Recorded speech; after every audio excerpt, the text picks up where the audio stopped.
성도 여러분 안녕하십니까? 연말기도주일 셋째 날이 되었습니다. 저희가 함께 연말기도주일 기간 동안 나누고 있는 주제가 무엇이죠? 맞습니다. 기도하며 함께 걷는 제자가 되길 간절히 소망합니다. 첫째 날 어떤 제목으로 함께 말씀을 나눴는지 기억하시나요? 부르심입니다. 우리를 어두운 곳에서 기이한 빛으로 인도하신 그 하나님의 부르심을 기억하자는 말씀을 드렸습니다. 둘째 시간에는 어떤 제목으로 말씀을 나눴나요? 따름입니다. 예수님께서 그 베드로와 어부들을 부르신 장면을 통해서 우리가 예수님을 따를 때 무엇을 내려놓고 따라야 된다고 말씀을 드렸죠? 우리의 자아를 주님께 온전히 내려놓고 주님을 따르자는 말씀을 하였습니다. 첫째 날에 이런 질문을 했습니다. 한 해를 돌아보며 우리는 예수님의 제자로서 부르심에 합당한 삶을 살았는가 질문을 하였습니다.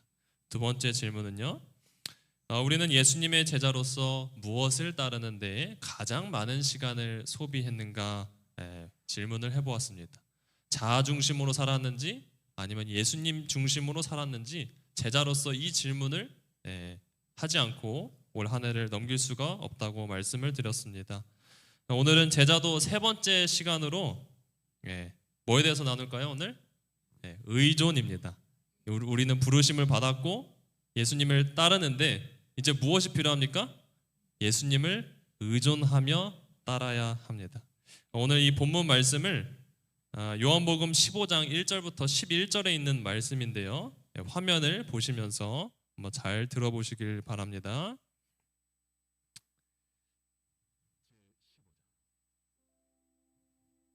소리가 나오나요? 나무요. 다시 드리겠습니다. 제 15장. 나는 참 포도나무요 내 아버지는 농부라.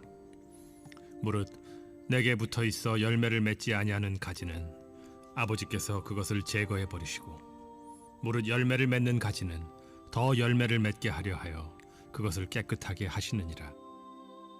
너희는 내가 일러준 말로 이미 깨끗하여졌으니 내 안에 거하라. 나도 너희 안에 거하리라. 가지가 포도나무에 붙어 있지 아니하면 스스로 열매를 맺을 수 없음 같이 너희도 내 안에 있지 아니하면 그러하리라. 나는 포도나무요 너희는 가지라. 그가 내 안에 내가 그 안에 거하면 사람이 열매를 많이 맺나니 나를 떠나서는 너희가 아무것도 할 수 없음이라. 사람이 내 안에 거하지 아니하면 가지처럼 밖에 버려져 마르나니 사람들이 그것을 모아다가 불에 던져 사르느니라. 너희가 내 안에 거하고 내 말이 너희 안에 거하면 무엇이든지 원하는 대로 구하라. 그리하면 이루리라. 너희가 열매를 많이 맺으면 내 아버지께서 영광을 받으실 것이요 너희는 내 제자가 되리라. 아버지께서 나를 사랑하신 것 같이 나도 너희를 사랑하였으니 나의 사랑 안에 거하라. 내가 아버지의 계명을 지켜 그의 사랑 안에 거하는 것 같이 너희도 내 계명을 지키면 내 사랑 안에 거하리라. 내가 이것을 너희에게 이름은 내 기쁨이 너희 안에 있어 너희 기쁨을 충만하게 하려 함이라. 내 계명은 곧 내가 너희를 사랑한 것 같이 너희도 서로 사랑하라 하는 이것이니라. 아멘. 우리가 요한복음 15장 1절부터 12절에 있는 말씀을 살펴보았습니다. 요즘 이것이 없으면 불안해하는 사람들이 많이 있습니다. 그것이 무엇일까요? 맞습니다. 핸드폰입니다. 핸드폰은 이미 우리 삶 속에 깊이 자리 잡고 있는 물건 중에 하나입니다. 이 핸드폰이 마치 우리의 몸의 일부가 된 것처럼 살아갑니다. 그렇죠? 어디에 들어갈 때도 이 핸드폰을 들고 갑니까? 볼일 보러 갈 때도 화장실을 들고 가죠? 우리 몸의 일부가 되어버렸어요.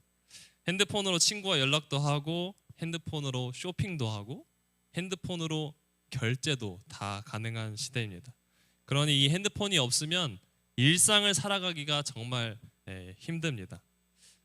저도 여러 번 핸드폰이 없어서 교회에 오려고 이제 나왔다가 다시 집으로 들어가는 경우가 상당히 많습니다. 핸드폰이 없네. 이거 없으면 안 되는데 어떡하지? 이러면서 다시 들어간 적이 참 많이 있습니다. 이렇게 어떤 물건이나 사람이 없을 때 크게 불안해하는 것을 무엇이라고 하냐면 포비아라고 합니다. 특히 핸드폰이 없을 때 느끼는 불안감을 느끼는 현상을 뭐라고 하냐면 No Mobile Phone Phobia. 그러니까 노모포비아라고 합니다. 이와 관련된 자가 진단 질문이 있는데 한번 우리 성도님들 몇 개나 해당되는지 한번 살펴보시길 바랍니다. 첫 번째, 휴대폰을 수시로 만지작해요. 저는 벌써부터 포함이 되는 것 같습니다. 두 번째, 친구와 함께일 때도 핸드폰을 자주 확인해요. 세 번째, 잠잘 때도 휴대폰은 항상 옆에 둬야 편안해요. 마음이 편안하죠? 핸드폰이 있어야. 그리고 네 번째, 휴대폰 배터리가 없으면 어때요? 불안해요. 그리고 다섯 번째, 화장실에 갈 때 휴대폰과 함께해요. 이 중 하나라도 해당되면 노모포비아를 의심해 보라고 합니다. 저도 거의 노모포비아인 것 같습니다. 아마도 저를 포함한 많은 분들이 이 중에 하나라도 해당되지 않을까 싶습니다. 핸드폰은 정말 우리 인생에 참 필수적이죠. 그런데 우리의 인생에 없어서는 안 될 분이 계십니까? 누구시죠? 예수님입니다. 우리는 핸드폰이 없어서 불안해할 것이 아니라 우리 옆에 예수님이 없으면 불안해야 하는 예수님의 제자들이어야 합니다. 우리는 예수님과 한시라도 떨어지면 안 되는 제자임을 꼭 기억하시길 바랍니다. 이제 예수님의 공생애 중에 마지막 유월절이 다가오고 있었던 때였습니다. 이 유월절이라는 것은 이스라엘 백성들에게 마치 우리나라의 독립기념일과 같은 날이죠. 이집트의 노예 생활로부터 구원받던 바로 그 날이 유월절입니다. 그래서 예수님이 계시던 이때에도 이 은혜 받은 그날을 기억하면서 유월절을 지키고 있었는데요. 이 예수님은 유월절 기간에 그 이스라엘의 수도였던 예루살렘 도시 안에 있던 한 다락방에서 예수님과 제자들이 마지막 시간을 보내려고 하십니다. 이제 예수님은 며칠 뒤면 십자가에 달려서 돌아가시기 직전이었습니다. 이 다락방에서 예수님께서 제자들에게 마지막으로 위로와 격려의 말씀을 하시는데요. 그 이야기가 요한복음 13장부터 16장에 기록이 되어 있습니다. 근데 13장에 어떠한 일이 있었냐면요. 예수님이 죽을 날이 얼마 남지 않았는데 제자들의 사이가 어땠습니까? 제자들의 관계가 어땠죠? 좋지가 않았어요. 예수님이 이제 예루살렘에서 왕이 되실 건데 예수님이 왕이 되실 때 베드로는 옆에서 한 자리를 차지하고 싶었어요. 내가 이 정도 위치에 있으니까 뭐 영의정, 우의정 정도 돼야 되지 않겠어? 그리고 뭐 요한, 야고보 이런 사람들이 예수님 옆에서 한 자리를 해보려고 서로 내가 높네, 너가 높네 서로 다투고 있는 상황이었습니다. 3년 반 동안 예수님이랑 동행하며 그 가르침을 배웠지만 제자들은 여전히 서로를 사랑하지 못하고 서로 험담하고 비난하는 제자들의 모습이 이 13장에서 드러납니다. 예수님의 마음은 어땠을까요? 서로 다투는 이 제자들을 보면서 정말 한심하다. 정말 마음이 정말 슬펐을 것 같습니다. 이렇게 예루살렘 한 성에서 다락방을 빌려 머무르고 계실 때 그 중동에 있는 사람들은요 늘 샌들을 신고 다녔습니다. 샌들을 신고 다녔기 때문에 발에 흙이나 먼지가 상당히 많았어요. 그래서 어떤 집에 들어갈 때마다 그 발을 씻겨주는 종이 있었습니다. 근데 이 제자들이 서로 종이라고 생각하지 않았기 때문에 서로의 발을 씻겨주지 않았어요. 그래서 먼저 자리에 앉아서 누가 내 발을 씻겨주나 하고 가만히 서로의 눈치만 보고 있었던 그때에 예수님께서 허리에 수건을 두르시고 대야에 물을 떠서 제자들의 발을 하나하나 씻기기 시작하십니다. 제자들의 모습이 어땠을까요? 정말 당황했지 않겠습니까? 네, 사랑하는 주님께서, 창조주께서, 하나님께서 나의 발을 씻기신다니. 이 제자들은 부끄러워서 쥐구멍에 숨고 싶었었습니다. 그리고 이렇게 발을 씻으신 후에 이제 성만찬 음식을 나누십니다. 함께 음식과 포도즙을 나누신 뒤에 예수님께서 이 제자들에게 아주 슬픈 소식 하나를 전하십니다. 바로 너희 중에 하나가 나를 팔리라라고 말씀을 하십니다. 그 제자들 중에 한 명이 나를 제사장에게 팔아 넘길 것이다 라고 말씀을 하십니다. 제자들은 서로를 또 쳐다봅니다. 누가 예수님을 감히 팔 사람이 어디 있을까? 그리고 예수님께서 베드로에게 이렇게 말씀하십니다. 너는 닭이 3번 울기 전까지 나를 욕하고 나를 부인할 것이다 라고 또 말씀을 하십니다. 그때 베드로의 반응이 어땠죠? 예수님, 그럴 일은 절대 없습니다. 제가 예수님을 버리다니요. 그럴 일은 절대 없을 것입니다. 이렇게 말을 합니다. 부름을 받고 그물을 버리고 예수님을 따르던 베드로였지만 그의 마음속에는 여전히 이 죄의 열매들이 가득했습니다.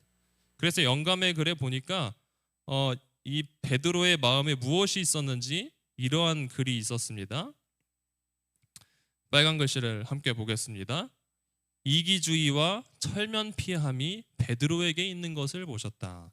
많은 결점, 억제하지 못하는 죄, 주의성 없는 정신, 성화되지 못한 성질, 시험에 뛰어드는 부주의성 등이 그의 생애 가운데 나타났다라고 기록을 하고 있었습니다.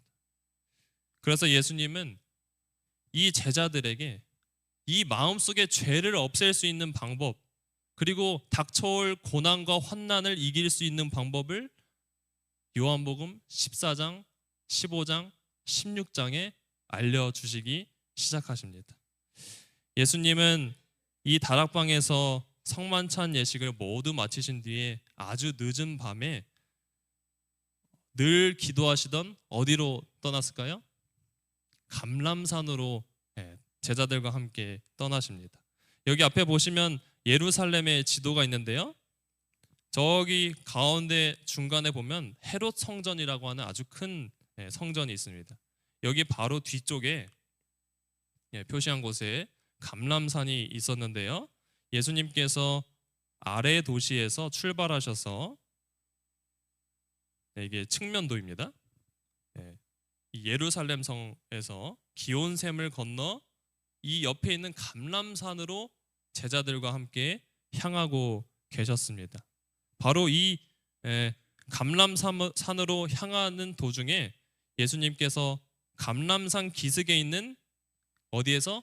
겟세마네에서 제자들에게 한 비유를 들려주십니다. 이게 이 모습이 지금의 감람산의 모습입니다.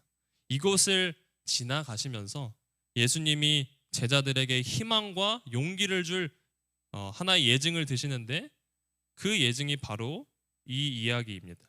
요한복음 15장 1절 같이 읽어보겠습니다. 시작.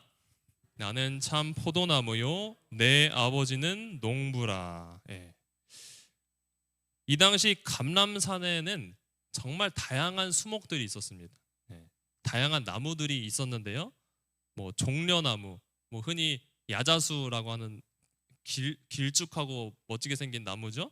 그리고 백향목, 향나무와 같은 매우 크고 거대한 나무들이 있었습니다. 그리고 올리브 나무도 있었는데요.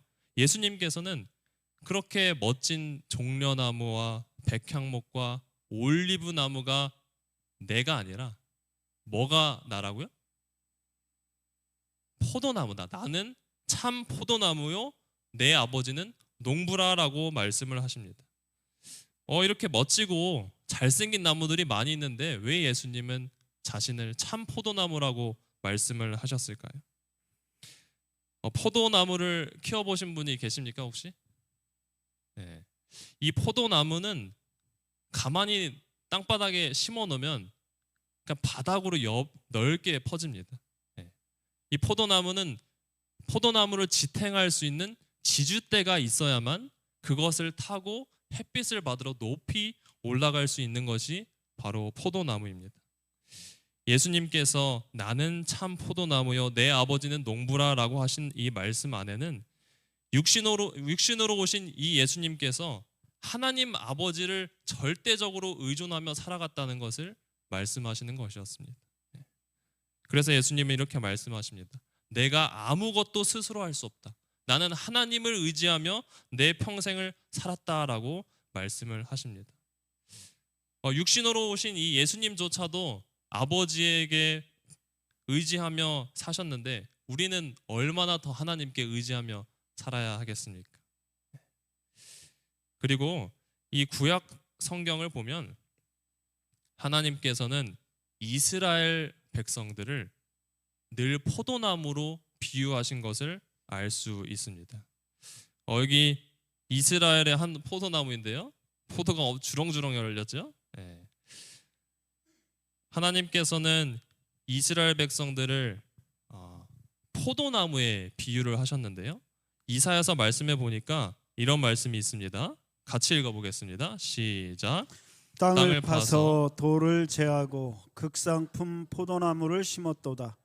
그 중에 망대를 세웠고 또 그 안에 술틀을 팠도다. 좋은 포도 맺기를 바랐더니 들포도를 맺었도다. 예.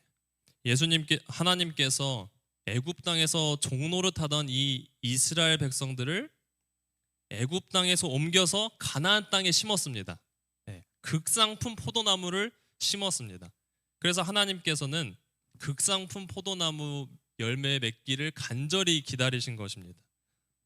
거룩한 백성이요 제사장 나라가 되길 원하셨는데 이 심고 나서 열매를 보니까 어떤 포도가 맺혔나요 지금? 네, 들포도가 맺혔다라고 말씀을 하십니다. 들포도는 매우 시고 맛이 없어서 먹을 수 없는 포도였습니다. 우리 성도님들 포도를 키웠는데 이런 열매를 맺는 포도나무가 있으면 마음이 어떠시겠습니까? 영 아니죠? 이거 어떻게 해야 됩니까? 잘라버려야죠. 네. 우리 하나님께서도 좋은 포도, 극상품 포도를 기대하면서 이 포도나무를 심었는데 네, 들포도가 맺혔습니다. 여기서 말하는 좋은 포도란 어떤 포도였을까요? 하나님을 사랑하고 이웃을 사랑하는 그런 삶을 실천하는 것이 바로 좋은 포도였습니다.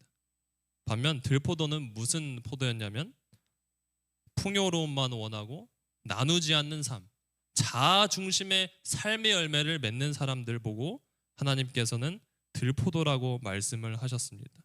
이사야서 5장 7절에 보면 이런 말씀이 있습니다. 무릇 만군의 여호와의 포도원은 이스라엘 족속이요 그가 기뻐하시는 나무는 유다 사람이라. 그들에게 뭐를 바라셨더니 정의를 바라셨더니 도리어 뭐요? 포학이요. 그들에게 공의를 바라셨더니 도리어 뭐가 왔다고요? 부르짖음이었도다. 이것은 원문으로 보면 라임이 아주 끝내줍니다. 우리 그 랩하는 사람들은 이 비슷한 단어를 음유를 가지고 이렇게 말하기를 좋아하는데요. 여기도 보니까 미시파트 정의를 바랐더니 뭐가 왔다고요? 미시파하. 미시파트를 원했는데 미시파하가 왔다. 째다카를 원했는데 뭐가 왔다? 차하가 왔다. 예. 정의를 바랬는데 포악이 오고 공의를 바랬는데 부르짖음이 이스라엘 땅에서 들렸다라고 하나님께서 말씀하십니다. 여기서 말하는 정의라는 것은 이스라엘 백성들이 율법을 실천하고 이웃의 권리를 침해하지 않는 것을 정의라고 말합니다. 여기서 말하는 공의는 자기에게 있는 재산을 나누며 선을 행하는 것이 공의라고 합니다. 하나님은 이 정의와 공의가 이 땅에서 실현되지 않을 때에 그 죄의 잔이 차고 넘칠 때에 심판을 내리십니다. 요즘 사회적으로 정말 문제가 되고 있는 것이 무엇이냐 하면 빈부격차입니다. 이 코로나로 인해서 이 세계의 빈부격차가 더 심해졌다고 합니다. 제가 한 나라의 빈부격차를 찾아보니까 인도라는 나라 아시죠? 인도가 얼마 전에 중국을 제치고 인구가 가장 많은 나라가 되었습니다. 14억, 15억 이렇게 됩니다. 근데 이 인도 사람의 상위 1%가 몇 프로의 부를 가지고 계신지 아십니까? 인도의 몇 프로? 상위 1%가 인도 부의 60%를 가지고 있답니다. 엄청나죠? 그리고 나머지 99%가 몇 프로를 먹어요? 40%를 먹습니다. 엄청난 빈부격차 아닙니까? 교회에 피자가 왔습니다. 피자 10조각이 왔는데 저 혼자 6조각을 먹었어요. 기분 좋습니까? 별로 안 좋죠? 9명이 4조각으로 나눠 먹어야 돼요. 이만큼 심한 게 빈부격차입니다. 하나님이 이런 상황을 보시고 정의와 공의가 실현되지 않는다. 죄악의 잔이 차고 넘치고 있다라고 말씀을 하십니다. 그런데 이러한 정의와 공의가 실현되지 않는 이 현실이 어느 나라에서 이루어지고 있습니까? 지금 이스라엘 땅에서. 다른 나라도 아니고 거룩한 나라요 제사장 나라로 부르신 이스라엘 가운데 이런 일이 일어나고 있다는 것입니다. 이스라엘 사람들은 은혜로 구원을 받았는데 자신의 욕망을 부풀리고 자아를 만족시키려는 삶을 살았습니다. 그래서 이사야서 5장 8절에 하나님께서는 이렇게 말씀하십니다. 가옥에 가옥을 이으며 전토에 전토를 더하며 빈틈이 없도록 하고 이 땅 가운데서 홀로 거주하려 하는 자들은 화 있을진저. 이스라엘 백성들이 은혜로 구원을 받았는데 돈만 생기면 남의 땅을 사들이고 집을 넓히고 정원을 넓히는 이러한 지금 상황을 이스라엘 백성들이 보여주고 있는 것입니다. 하나님께서 정말 슬퍼하셨습니다. 극상품 포도나무를 원하셨는데 들포도가 열리는 것입니다. 하나님께서는 이런 못된 가지, 자아를 만족시키려는 이 못된 가지가 있는 우리 마음에 이런 가지가 있다면 하나님께서는 이러한 가지를 제거해 버리신다고 말씀을 하셨습니다. 요한복음 15장 2절 한번 같이 읽어보겠습니다. 시작. 물은 내게 붙어 있어 열매를 맺지 아니하는 가지는 아버지께서 그것을 제거해 버리시고 무릇 열매를 맺는 가지는 더 열매를 맺게 하려 하여 그것을 깨끗하게 하시느니라. 열매를 맺지 아니하는 가지는 아버지께서 그것을 어떻게 하신다고요? 제거해 버리신다. 가지를 제거하는 것을 가지치기라고 하죠. 전지 작업, 전정 작업이라고 하는데요. 이 농부가 가지치기 할 때 아무거나 막 자릅니까?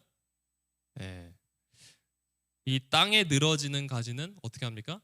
다시 위로 올려주고 땅에 붙지 않도록 이거를 잘라버립니다. 햇빛을 가리는 과도한 잎은 어떻게 하죠? 큰 잎들은 잘라냅니다. 제가 이 전정이라는 이거를 한번 쳐봤더니 전정에도 여러 가지 방법이 있더라고요.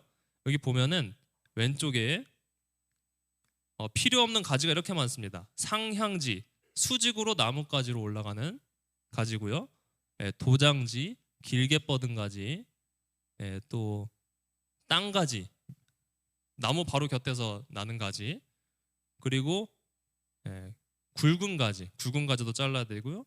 또 교차지, 이렇게 서로 이렇게 크로스되는 가지를 잘라야 됩니다. 그러니까 잘라야 되는 가지가 엄청 많은 거예요, 이 안에서. 이것처럼 농부는 좋은 열매를 맺게 하기 위해서 수많은 가지들을 잘라야 됩니다. 왜 자르죠? 이 가지들을 좋은 열매를 얻기 위해서 이 가지를 자릅니다. 이것처럼 하나님은 우리의 내면에 있는 나쁜 가지를 가지치기 하시길 원하십니다. 단순하고 깨끗하게. 하나님은 전지하십니다. 모든 걸 다 아십니다. 그래서 우리의 마음속에 있는 나쁜 가지들을 잘 잘라내실 수 있는 하늘 농부이십니다. 하나님은 가지치기가 필요한 사람들, 그런 사람들을 시련과 고통을 허락하셔서 마음의 가지치기를 하십니다. 이 가지치기가 나무 입장에서 매우 고통스럽고 아플지라도 이 가지치기 작업은 꼭 필요한 것이겠죠? 시대소망 677페이지에 있는 글을 읽어보겠습니다. 가지를 치는 일은 고통을 유발할 것이지만 칼을 대시는 분은 누구십니까?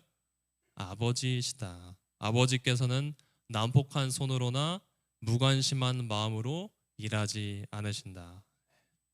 혹여 우리의 삶 속에 시련과 아픈 일이 있다면 하나님께서 나의 마음을 가지치기 하시는구나 생각하시면서 그 시련을 이겨내시길 간절히 소망합니다. 요한복음 15장 3절 4절입니다. 같이 읽겠습니다. 너희는 시작. 너희는 내가 일러준 말로 이미 깨끗하여졌으니 내 안에 거하라. 나도 너희 안에 거하리라. 가지가 포도나무에 있지 아니하면 스스로 열매를 맺을 수 없음 같이 너희도 내 안에 있지 아니하면 그러하리라. 예수님께서는 나의 안에 거하라. 포도나무에 딱 달라붙어 있어라. 내 옆에 꼭 붙어 있어라 라고 말씀을 하십니다. 예수님 안에 거하지 않으면 뭐를 맺지 못한다고요? 열매를 맺지 못할 것이다 라고 말씀을 하십니다. 우리는 꼭 이 신앙 생활을 하면서 기억해야 할 것이 무엇이냐 하면 신앙의 열매, 성령의 열매를 우리 성도님들 원하십니까? 네. 근데 이 성령의 열매는 내가 노력해서 맺는 것이 아니라는 것을 기억하시길 바랍니다. 성령의 열매라는 것은 예수님 옆에 딱 달라붙어 있으면 저절로 맺히는 것이 성령의 열매입니다. 교회 봉사를 아무리 많이 해도 성령의 열매가 없는 경우도 있습니까? 네, 있죠. 봉사를 실컷 하고 교회 봉사를 열심히 하는 사람들 중에 이런 사람들이 있습니다. 내가 했어. 인정을 바라는 사람들이 있습니다. 하나님께서는 이러한 봉사는 자아가 부풀어지는 봉사라고 말씀을 하십니다. 그렇게 인정과 칭찬을 갈구하는 봉사 자체가 하나님께서는 받으실 수 없는 봉사라고 말씀을 하십니다. 주님은 너가 받을 상을 이미 받았다라고 말씀을 하십니다. 이것은 예수님께 붙어서 행한 것이 아닙니다. 우리 이 교회에서 하고 있는 봉사와 직분이 하나님께서 은혜 주셔서 내가 기쁨 가운데 하고 있는 것인지 아니면 나의 인정과 칭찬을 위해서 나의 자아를 부풀리기 위해서 봉사하고 있는 것인지 돌아볼 필요가 있는 것입니다. 요한복음 15장 5절에 있는 말씀입니다. 나는 포도나무여 너희는 가지라. 그가 내 안에 내가 그 안에 거하면 사람이 열매를 많이 맺나니 나를 떠나서는 너희가 아무것도 할 수 없음이라. 교회 봉사든 교회 직분이든 예수님을 떠나서는 아무런 좋은 열매도 맺지 못한다는 것을 기억하시길 바랍니다. 늘 인정을 갈구하고 칭찬을 바라는 그런 봉사. 그러한 봉사자는 교회에 늘 어려움을 가져다주는 사람이 됩니다. 그런 제자는 정말 무서운 말이지만 예수님께 붙어있지 않은 사람입니다. 우리는 이 말씀을 기억해야 합니다. 우리는 은혜로, 기쁨으로 하나님을 위해서 봉사하는 것이지 사람에게 잘 보이려고 봉사하는 것이 아니라는 것을 기억해야 합니다. 요한복음 15장 6절입니다. 사람이 내 안에 거하지 아니하면 가지처럼 밖에 버려져 마르나니 사람들이 그것을 모아다가 어떻게 한다고요? 불에 던져 사려느니라. 주님과 붙어있지 않은 가지는 그냥 스스로 생명을 잃고 그 하던 봉사마저 멈추고 스스로 이렇게 포도나무와 떨어지게 되어 있습니다. 우리는 봉사를 하며 신앙을 할 때 예수님과의 관계가 어떻게 되고 있는지, 진정으로 생명 있는 관계인지 돌아봐야 합니다. 끊임없이 계속적으로 예수님과 교통을 해야 한다는 것을 꼭 기억하시길 간절히 바랍니다. 하나님께서는 우리에게 맺힌 나쁜 열매들을 보고 싶지 않으시기 때문에 우리의 자아를 가지치기 하시는데요. 요한복음 15장 7절에 있는 말씀을 보겠습니다. 너희가 내 안에 거하고 내 말이 너희 안에 거하면 무엇이든지 원하는 대로 구하라. 그리하면 이루리라. 예수님께서는 말씀이십니다.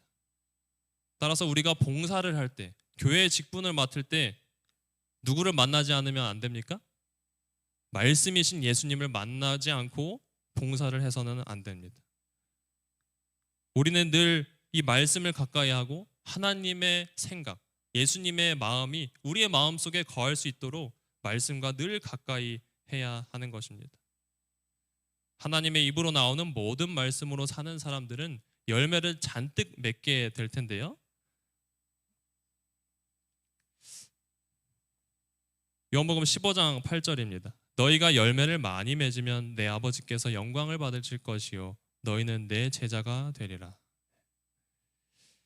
예수님 안에 늘 거하는 삶, 제자다운 삶, 성령의 열매를 맺는 삶으로 하나님이 영광을 받으신다고 말씀합니다.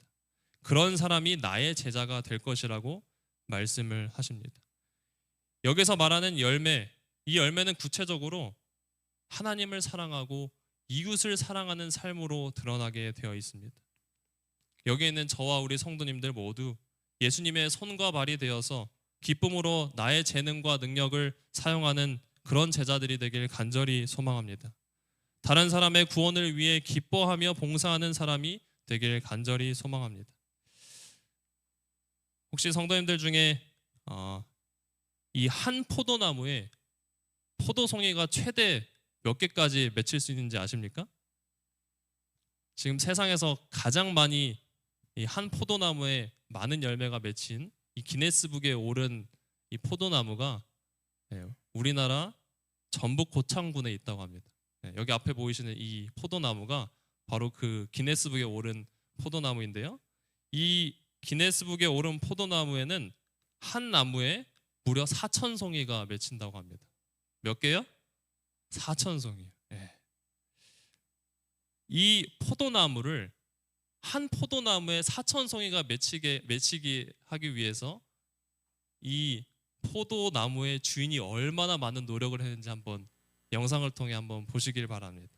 어떠한 마음가짐으로 이 농부가 이 나무를 대는지 보시길 바랍니다. 전북 고창의 한 농장에서 포도나무 한 그루에 무려 4,500송이의 포도가 주렁주렁 열렸습니다. 친환경 농법으로 이룬 결실이어서 더 놀랍고 화제가 되고 있습니다. 박연선 기자가 다녀왔습니다. 검정색의 농익은 포도가 주렁주렁 달렸습니다. 뻗어나온 포도나무 줄기의 길이는 무려 40m. 거대한 비닐하우스를 가득 채운 무성한 포도줄기를 따라가면 단 한 그루의 나무로 이어집니다.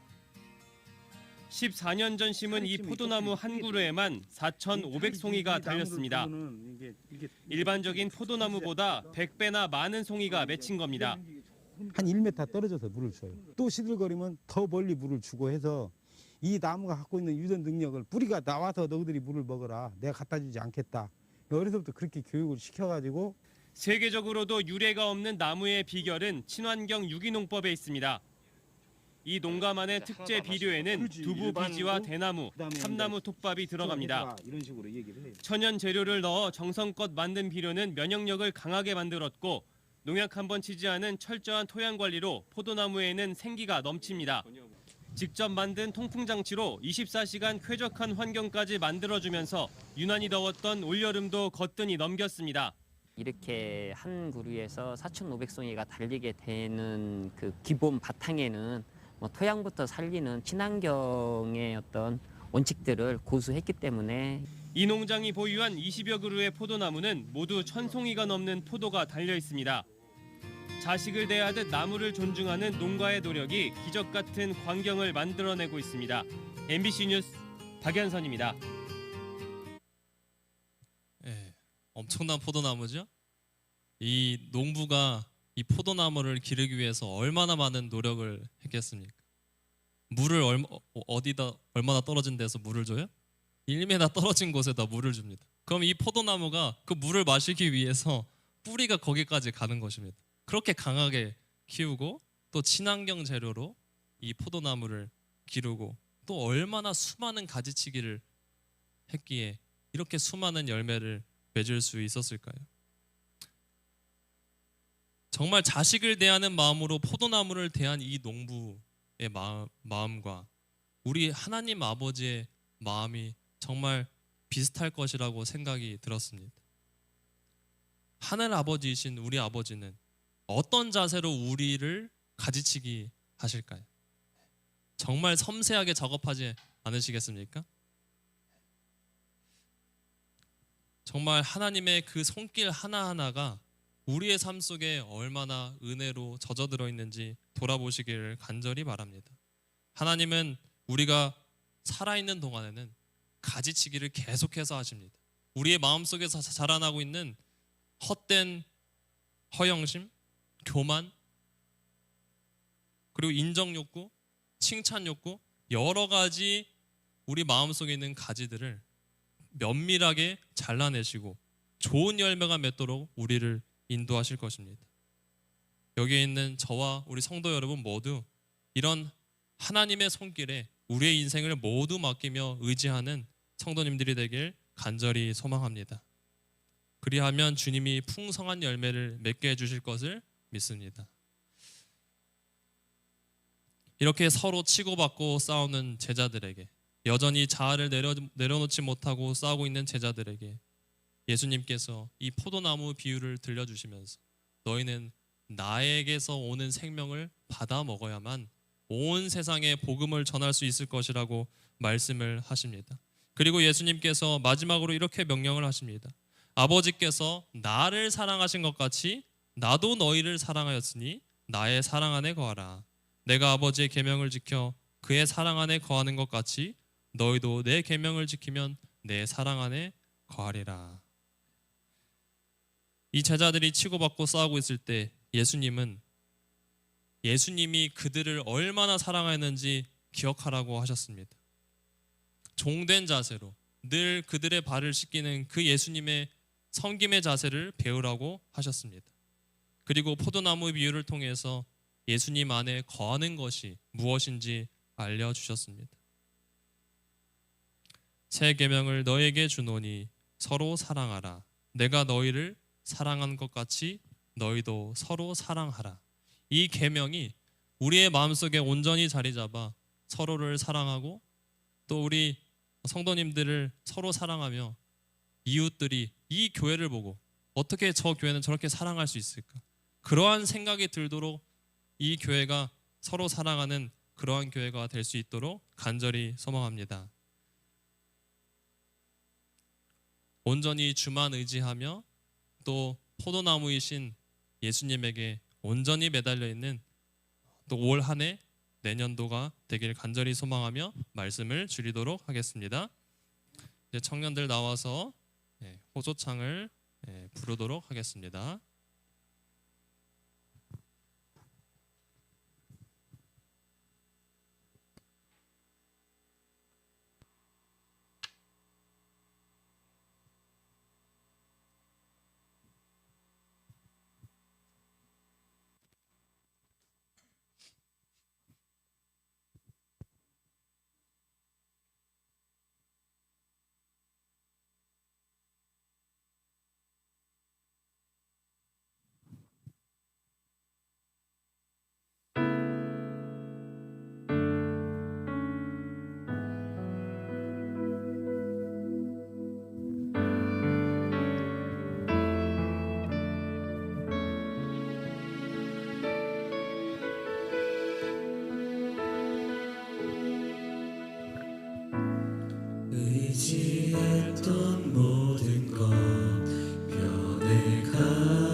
주어진 내 삶이 작게만 보여도 선하신 주 나를 이끄신 보내 중심을 보시는 주님만 따르네 날 택하신 주만을 지내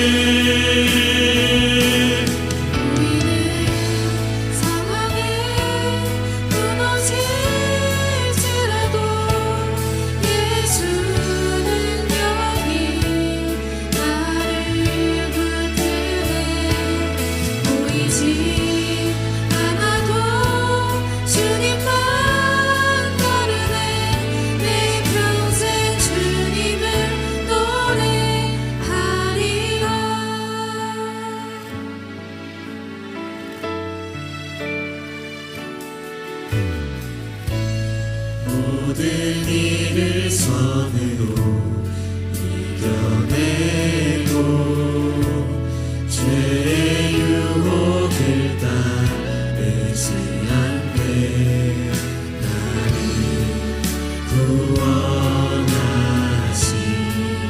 영원한 그 사랑 그 징그레 날 붙드시네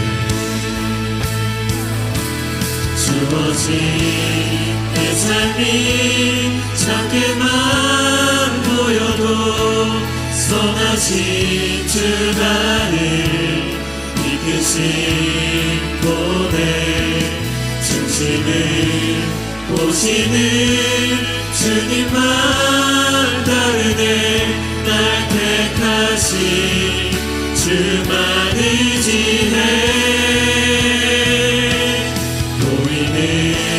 상황에 무너질지라도 예수 능력이 나를 붙드네 보이지 않아도 주님만 따르네 내 평생 주님을 노래하리라 주어진 내 삶이 작게만 보여도 선하신 주 나를 이끄신 보내 중심을 보시는 주님만 따르네 날 택하신 주만을 지내 보이는 상황에 무너질지라도 예수 능력이 나를 붙드네 보이지 않아도 주님만 따르네 내 평생 주님을 노래하리라